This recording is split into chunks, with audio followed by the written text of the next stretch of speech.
il attribue de foi, qui sont en chez Sodim, qui représentent en vérité toute la base du judaïsme. Donc le quatrième nous dit comme ça, Ani ma'amin be'emunah shlema, shaborei yitbarach shu rishon v'hu acharon. On dit ici qu'on croit d'une foi shlema, d'une emunah shlema, que Boré Olam, il est rishon et acharon. Il était le premier, il sera le dernier. C'est-à-dire cette notion de rishon et acharon, le Rambam la développe dans l'Isodot Torah, où il explique là-bas en vérité que si jamais l'homme se pose la question de se demander quelle est l'origine du monde, quelle est l'origine de la création, comment les choses ont commencé, que veut dire Akadosh Baruch Hu, c'est quoi ce pouvoir, cette force qui a donné l'existence à toute la création de Khoulé. Alors d'abord, il faut commencer d'abord par cette base. La base de se dire Akadosh Baruch Hu, Rishon V'Acharon, et lui, il est le shoresh de toute la mitzvot, comme c'est dit le Rambam. C'est-à-dire qu'en fait, que toute la mitzvot qu'il y a dans le Olam, elle n'est pas obligée d'exister. C'est-à-dire qu'il y a des choses qui sont là, et elle pourrait ne pas être là. C'est-à-dire qu'il n'y a rien d'indispensable dans la création. Un homme ne peut pas dire qu'il est indispensable dans la création. Bon, l'Olam n'est pas kaviachol, comment dire, bloqué par un matzah ou une situation. Tout peut changer, tout peut se transformer. La seule chose, il dit le Rambam, qui est une mitzvot incontournable et qu'on ne peut pas imaginer une mitzvot sans elle, c'est la mitzvot de la Kadosh Baruch Hu. Donc en vérité, Hachem est le shoresh de la mitzvot, il est le shoresh de la réalité.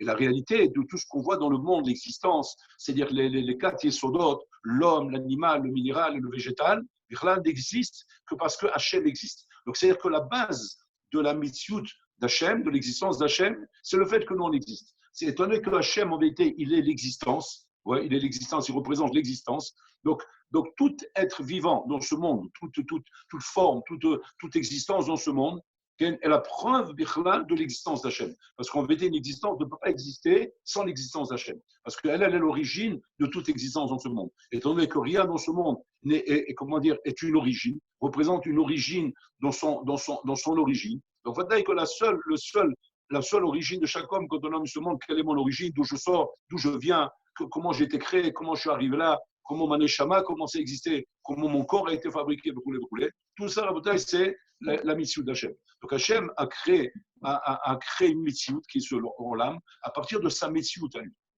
Ça, c'est la base essentielle de ce point de Emouna qu'on va essayer de développer un petit peu. Donc maintenant, si on essaie de se poser la question de savoir maintenant comment on pourrait, le Maître Ramana, expliquer ça. Comment on pourrait expliquer cette notion de dire qu'en vérité que l'existence d'Hachem est l'origine de l'existence, elle est le mécor de tout le début de chaque chose, et que sans elle, rien ne pourrait exister dans ce monde. Le machal Hatsum, qu'on trouvait les Chazal, pour arriver à comparer la mitzvah d'Hachem, c'est le makom, Rabotai. Le makom, c'est-à-dire comme là, c'est l'espace. L'espace, c'est-à-dire, c'est ce qu'on voit autour de nous, Rabotai. L'espace qui permet de trouver une place à toute cette mitzvah du Olam.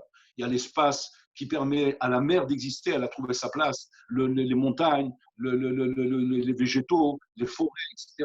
Toute chose dans ce monde, Rabotai, a trouvé sa place. Elle a trouvé son makom. She'en davar she'en lo makom, comme c'est marqué dans le Pirkei Avot. Aucune chose dans ce monde ne peut exister si elle n'a pas un makom. Toute chose doit avoir un makom. Chaque chose a sa place. Le soleil a sa place. Les astres, ils ont leur place. Les étoiles ont leur place. La mitzvah du Olam a sa place. Chaque chose, elle a sa place dans ce monde. Et c'est plus des playim rabotai, mais c'est extraordinaire. Comment les Maaseh, les Chazal, ont surnommé Akadosh Baruch Hu à makom.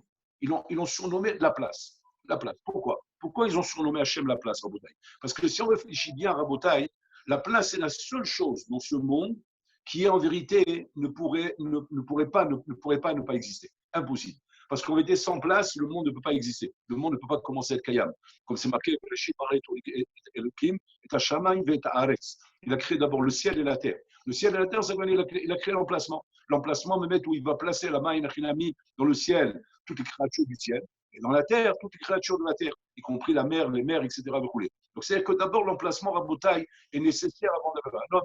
Il va acheter des meubles, il va acheter du matériel, il va acheter quoi que ce soit. Avant d'acheter ce matériel, avant d'acheter quoi que ce soit, il a un emplacement pour mettre ce matériel. Il achète une machine à laver, tout de suite il vient chez le vendeur, il lui demande quelle est la surface, quelles sont les dimensions, pour que je sache quelle machine à laver vous conseillez. Tu ne peux pas prendre n'importe quoi, arriver à la maison et tu vois qu'il n'y a pas les dimensions pour que tu rentres. C'est-à-dire que la place représente le mécor, c'est-à-dire la source même où la chose peut commencer à exister. Donc cette place-là, qui en était la mitzvot où le monde peut trouver sa place. Okay?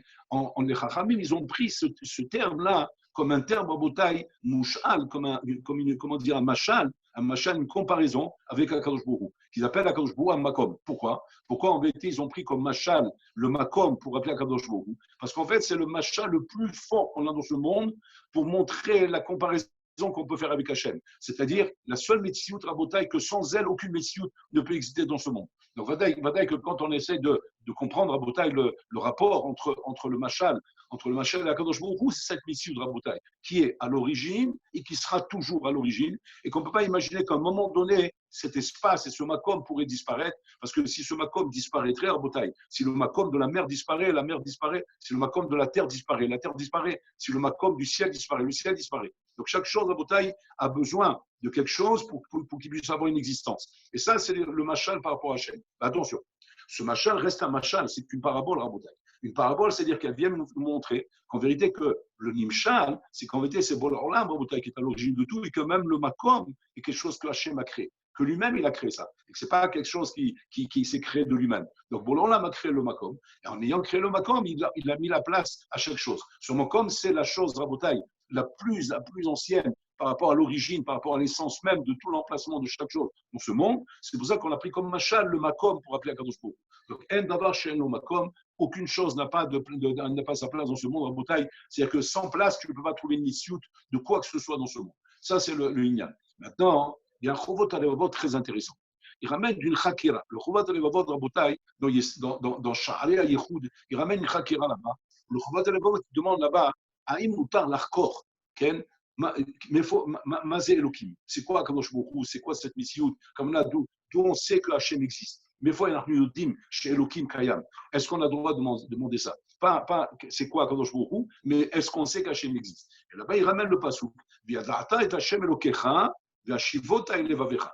De là, il veut ramener le Chovat Elevot, la preuve que quoi? Qu'un homme a le devoir d'avoir la preuve qu'Hachem existe. Et pas simplement de croire qu'on est ma'amine comme ça, même si on n'a pas de preuve. Le passage fait dépendre de mettre l'existence d'Hachem de la Yédia, comme on l'avait dit dans le premier chiot. Il faut que ce soit une émouna shlema, c'est-à-dire basé sur une Yédia. Et là-bas, il ramène le machal nifla pour essayer de comprendre en bataille qu'est-ce qui va m'amener dans ma démarche intellectuelle à voir la preuve que Hachem existe. Alors là-bas, il ramène le machal du chauffet et du horerdin. Le chauffet, c'est le juge, l'horerdin, c'est l'avocat. Toujours dans une affaire, quand il y a une affaire, un litige, un procès entre deux bonhommes, ou bien un procès sur un bonhomme, ouais, toujours il y a deux personnages importants dans le procès qui s'appellent le juge et l'horerdin et l'avocat. Le juge, son travail, Rabotai, c'est de délibérer en fonction des éléments qu'on lui donne, de savoir si c'est innocent ou coupable. Donc, il a deux voix devant lui. Il a deux kivounim devant lui, le vrai et le faux. Le vrai, c'est celui qui doit trouver et trancher, et le faux, c'est celui qui doit éliminer. Donc, c'est à savoir est-ce qu'il est coupable ou innocent. Le Horerdin, Rabotai, son travail est un peu différent.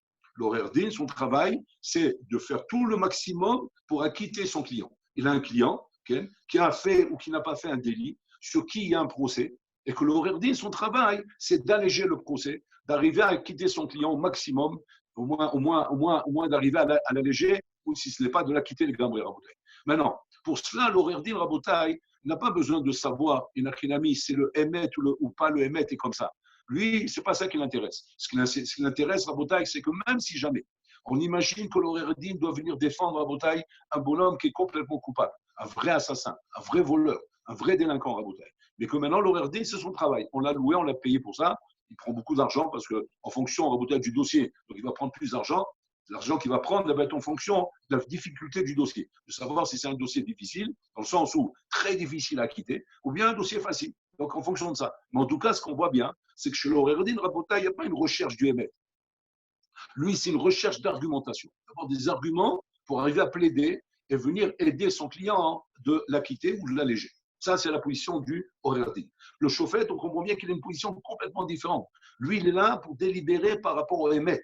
Il entend le Emet, il entend les arguments, il sait très bien le chauffet qu'il a en face de lui un Horerdin Rabotai qui est redoutable, qui est très, très malin, et qui essaie de trouver des arguments, même al pirok, même des arguments Rabotai basés sur les lois, pour arriver à quitter son client. Mais le chauffet, son travail, c'est pas de se laisser influencer par le Horerdin. Son travail est de délibérer par rapport au Emet.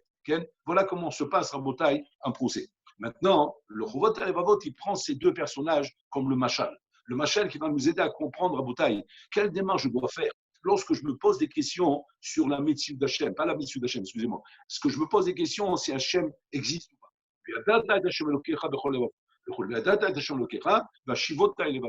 Comment je dois opérer? Alors là-bas, le Chovat Halevot, il fait très attention. Fais très attention. Tu peux être un chauffette ou tu peux être un regardant. Et il y a comme ça ces deux personnages dans la vie. Et à chaque fois que tu as un victoire avec quelqu'un, un débat avec quelqu'un, tout ce que tu dois te mettre dans l'esprit de savoir est-ce que ce que j'ai devant moi, la discussion que j'ai avec ce bonhomme devant moi, c'est une discussion avec un chauffette ou avec un regardant. C'est une grande afkamina à Bouteille.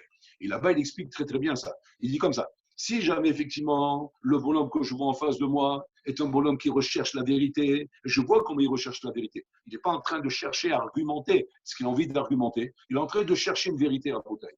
Du moment où il cherche une vérité, c'est sûr que j'ai devant moi un chauffette. Ça, c'est un chauffette à Bouteille. Un homme comme ça arrive à la vérité. C'est ce que le Passou vient nous dire. C'est quoi la garantie qu'on te donne? Que la chose va rentrer dans ton cœur. C'est du moment où tu arrives à cette idée, grâce à cet esprit de chauffette, qui est en vérité de vouloir connaître la vérité et pas de vouloir trouver des arguments, okay? À ce moment-là, Bolorlam, Kaviachol te promet que tu arriveras à Veshevotar les Vavera. Mais si, Chaz Vechadila, tu es un Roerdim. Un Roerdim, c'est-à-dire tu es un homme qui argumente. Tu argumentes. C'est-à-dire l'argumentation à Botaï, elle est basée, dit le Chovat Halevot, sur le Oulaï. Vas-y, Oulaï, peut-être comme ça, peut-être comme ça, peut-être comme ça. Oulaï Kara, Oulaï Kara. C'est-à-dire ce sont à Botaï des arguments sans fin, qui amènent l'homme malheureusement à Boutaï à tourner en rond. À tourner en rond pour arriver à Boutaï à argumenter qui est le contraire du Hémet. Le contraire de la vérité, il est plutôt dans l'argumentation et pas dans la recherche du Hémet. À ce moment-là, il dit le Chovat Halevot, ça fait partie des catégories de gens à Boutaï qui n'arriveront jamais à la vérité et donc ils n'arriveront jamais à l'Aïmouna Shlema dont on parle. Pour arriver à l'Aïmouna Shlema, il faut être chauffé. Chauffet, Rabotai, c'est chauffet, Emet, chauffet, Tzedek, un homme qui cherche la vérité, qui se plie à la vérité avec une Imouna Shlema. Donc, comme on l'avait dit dans les cours précédents, dès que le Veyadata, il a échammé l'Okecha, se base, Rabotai, sur l'Aïsiat Nisraïm, sur le don de la Torah, ou dans le don de la Torah, Rabotai, Mamash, en tant que chauffette, tu vois clairement, et effectivement, il y a ici un témoignage, Rabotai, de plusieurs millions de personnes qui ont transmis de père en fils, Rabotai, cet enseignement par la Torah, Akdosha, comme on l'a expliqué dans les cours précédents, qui me permet d'Achinami, en tant que chauffette, d'arriver à être marclit, que c'est Vadaï, que cette vérité, elle est émette. Et donc, je suis Ma'amin, Bemoula Shlema. Donc, je l'ai Mouna que cette vérité, elle est émette. Pourquoi j'appelle ça une Emouna? J'appelle ça une Emouna Shlema. Pourquoi? Parce qu'elle peut être contredite. Elle peut être contredite par un Roverdim. Elle peut être contredite par un avocat à Rabotai. Donc, je sais très bien que le vicouar que j'aurai en face de moi, avec les gens qui vont contredire cette vérité, ce ne sont pas des gens qui viennent avec une démarche honnête. Ils viennent avec une démarche d'argumentation. L'argumentation, ça veut dire quoi? Oulaï Kara, qui a dit, peut-être la mère, elle ne s'est pas ouverte, peut-être c'est la mère qui l'a repoussé, la mère, elle s'est repoussée tout seul. Tout ça, en Rabotai, c'est des choses qui sont possibles. On peut imaginer des choses pareilles. Comme l'horaire dit, il ne vient pas avec des argumentations de science-fiction, il ne vient pas inventer des histoires, il vient sur des bases qui sont possibles à Botaï, avec lesquelles il peut plaidoyer et arriver à acquitter son client à Botaï. Mais c'est basé simplement sur des hypothèses qui permettent à Botaï de troubler le din et d'empêcher le din d'arriver à la vérité à Botaï, en se servant de loi, en se servant de chukim, etc., etc. à Botaï. La même chose ici. Tu peux arriver, Nachilami, à falsifier la vérité, à maquiller la vérité, et arriver à des maskanotes, des conclusions complètement différentes, qui ne s'appellent ni plus ni moins dans le lachon de Chazal, Apikorsut. Apikorsut et Enlecha Chelek Laolamaba. Voilà. Comment dire, on sait très bien à Botaï. Le Horerdin, on sait très bien, parce que je prends les personnages que le Chovat Halevot a tiré. Le Horerdin, on sait qu'est-ce qu'il a développé comme idée. Il a développé l'idée du Big Bang. L'idée du Big Bang, Rabotai, c'est l'idée d'une explosion qui a eu lieu à un moment donné, Rabotai, dans cette mission de Olam qu'on a devant nous, et qui a donné l'existence à tout ce qu'on voit autour de nous, à l'homme, à l'animal, au végétal et au minéral. Rabotai. Voilà l'existence. Avec le chauffeur, Rabotai, il entend ça, il entend un argument, mais il ne peut pas donner suite à cet argument. Notre émouna Rabotai ne peut pas se baser là-dessus. Quand on a une émouna basée, Rabotai, sur une édoute qui est Mamad Asinaï, Rabotai, où il y a un créateur,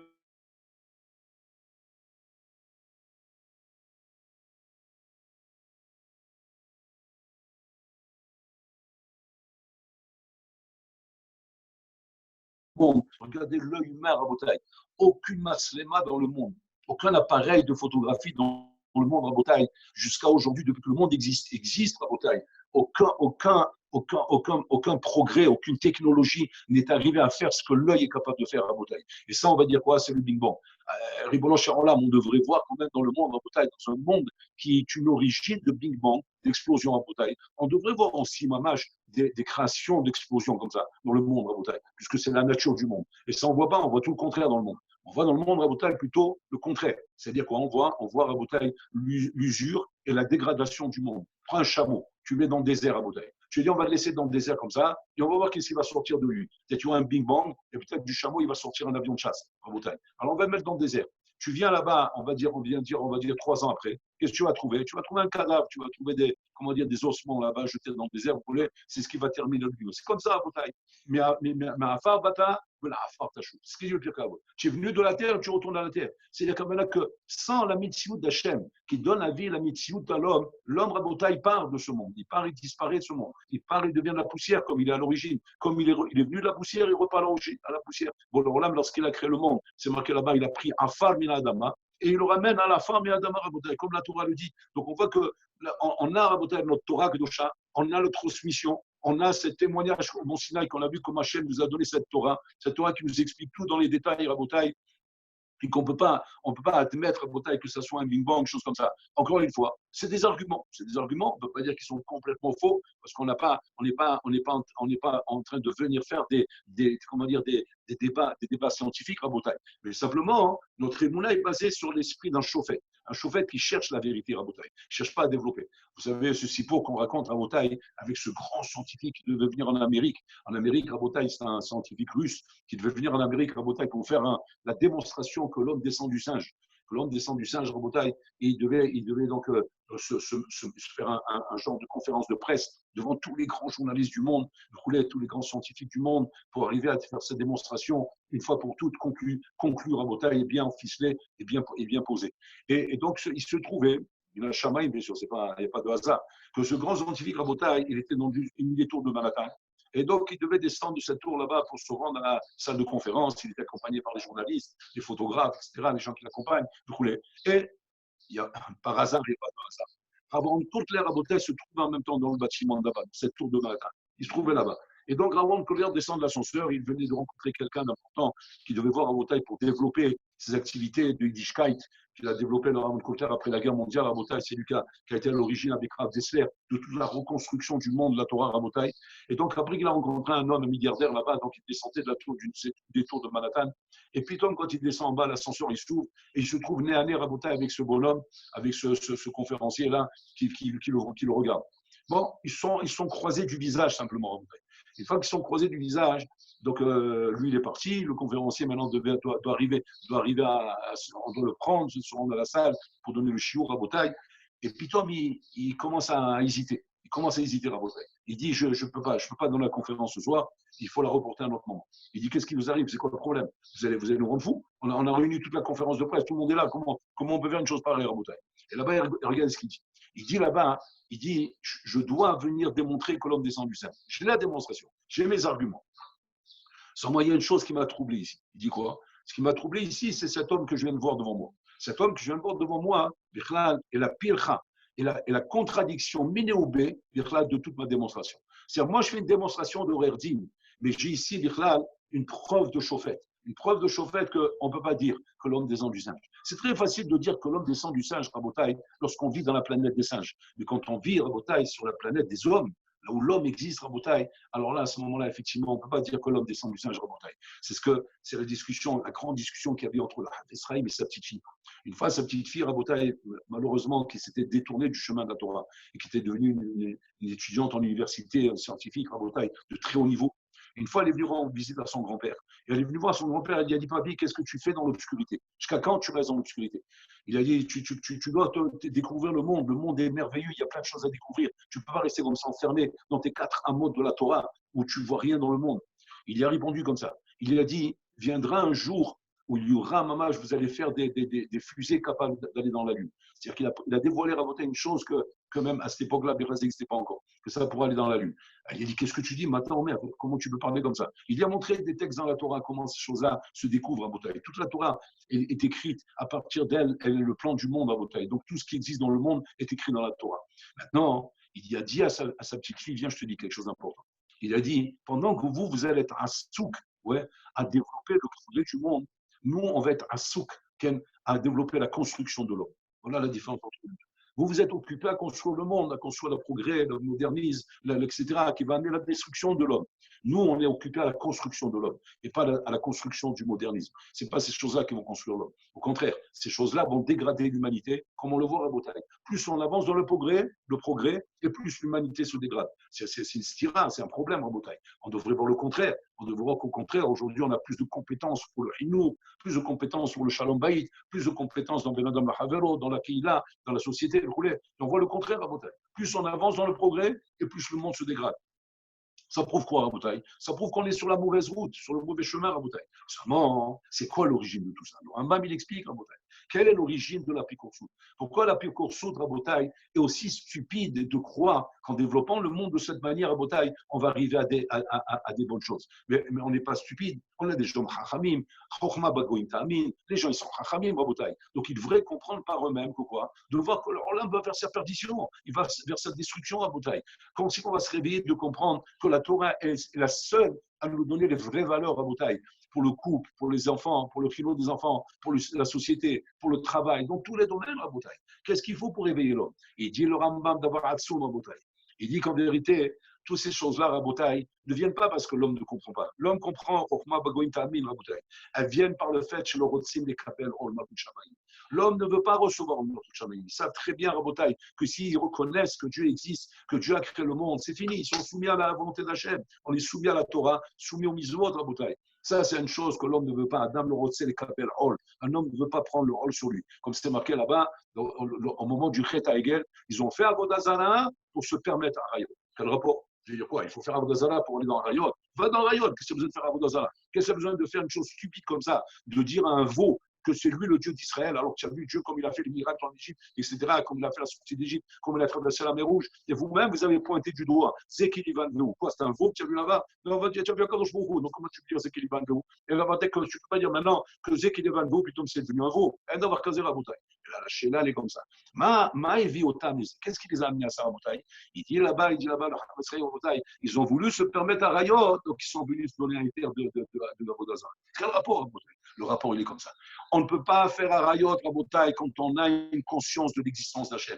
Un homme qui a une conscience qu'Hachem existe, il a des limites dans sa vélo. Il se limite, il ne peut pas aller jusqu'au bout de ses ch'touillottes, la bouteille. Pour aller au bout de ses ch'touillottes, il faut d'abord déraciner la mission d'Hachem. Quand tu déracines la mission d'Hachem, et tu arrives à te faire croire comme un Orerdin, pas comme un chauffeur, comme un Orerdin, que quoi? Que le veau peut être un Kadosh Baruch Hu, ça peut être plus le Dieu. Donc, mais là, je me sens supérieur à lui. Donc, mais là, ça ne me gêne plus maintenant de faire de la vélo. Ça ne me gêne plus. Mais si jamais je mets sur moi un être supérieur comme Akadosh Baruch Hu à Botaï, là, je suis gêné de faire de la vélo. Parce que là, j'ai ma conscience qui me fait mal. J'ai l'ibonokfo, j'ai le cœur qui me fait mal. Je sens que je suis en train de faire mal. Et automatiquement, je vais faire tchouba. Ça, c'est le problème de l'humanité à Botaï, qui nous amène justement à ne pas pouvoir admettre l'existence d'Hachem. Mais nous, en Israël, nous avons cette émouna inébranlable à Botaï, qui est enracinée en nous, et qui nous permet de reconnaître ça. Donc voilà le principe de Moula qu'on a pris ici, où Rishon Boachalo. Il est le premier, il est le dernier. Il est le premier parce qu'il est le tachli de tout, il est le but de tout,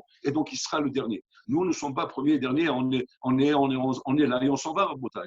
D'or au l'air d'Orba, un or il vient, d'or il s'en va à Botaï. Mais Bolan il sera là, il sera toujours là à Botaï. C'est-à-dire qu'il est à l'origine de tout. Il fera triatamétim, c'est lui qui va faire revenir les morts. Parce qu'effectivement, il est à l'origine de tout à Botaï. Tout ça, ce sont des notions de la Torah. Dans les notions à Botaï, qu'on prend conscience, plus on avance et plus on les voit. À Botaï, le Mashiach doit venir. La Mishiyut d'Hachem doit se dévoiler dans le monde. Pour l'instant, elle est Béester, elle est du domaine de la Emouna. Là-bas, ce sera un Gilouï, Rabotai, une dévoilation. Mais il va voir, il y a celui qui attend ces moments-là pour se réveiller, Rabotai.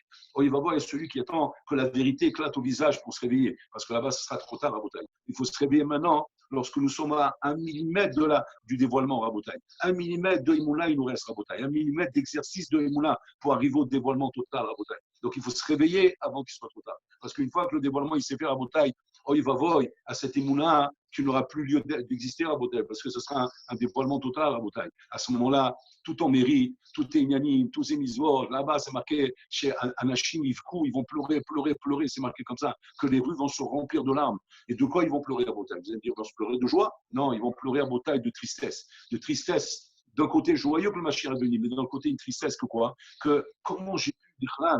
Comment j'ai pu ne pas me réveiller sur cette émouna? Je le sentais, on me le disait sans arrêt. J'écoutais des conférences, j'écoutais des cours, mais au fond de moi, je savais que c'était Emet. Mais pourquoi j'ai refusé d'accepter? Parce que malheureusement, tu étais un horaire din. Horaire din, c'est-à-dire que tu plaidoyais trop, tu débattais trop, tu posais trop de questions. Rabotai, le tahlit, c'est pas de poser des questions sans arrêt. Le tahlit, Rabotai, c'est de savoir comme ça. On a le droit de poser des questions, on a le droit de comprendre, mais sauf pas souk, c'est quoi? Anima amin. Anima amin, bemouna shlema. Là où j'ai pas de réponse, je dois pas faire dépendre à Botaï que j'ai pas de réponse, donc ça veut dire qu'il y a un problème en face. Non, je dois faire dépendre simplement que quoi? Que mon esprit est katsa, que j'ai un esprit étroit, et que l'echinami, à ce moment-là, je comprends pas, c'est tout. Voilà comment un juif réagit à Botaï. Anima amin, je m'amine, l'echinami, j'ai pas de réponse à te donner. Comment ils vivaient les juifs à Botaï de foi dans les camps de concentration? Quand on leur posait des questions, on leur disait, mais où est Dieu de faire des choses pareilles? Leur réponse, elle était, Anima amin, bemouna shlema. Quand un juif ne sait pas répondre à Botaï, sa réponse nisrit, une réponse éternelle. C'est Amin, Amin, Bekmoula Shlema à Botaï. Voilà comment un juif doit répondre. Ça, c'est un juif saint d'esprit. Cette nissiout et cette sainteté à Botaï se dévoilera très bientôt. On est à deux doigts à Botaï, qu'on ne soit pas parmi ceux qui, à Shalom, regretteront à Botaï. Chez Mehino Zakenu, je vous souhaite un très bon Shabbat, une bonne santé à tous. Ces paroles soient un hommage, des paroles de guérison, pour un hommage pour tous les malades, Netanel, Ben Salazava, Yahya Ben Hisha, Simcha Bat Kami, Ben Hashem, tous les malades d'Israël, chez Bessorot Tovot, Ishor, Ben Hamor, Bezat Hashem, Vekulam Briim. Shabbat Shalom.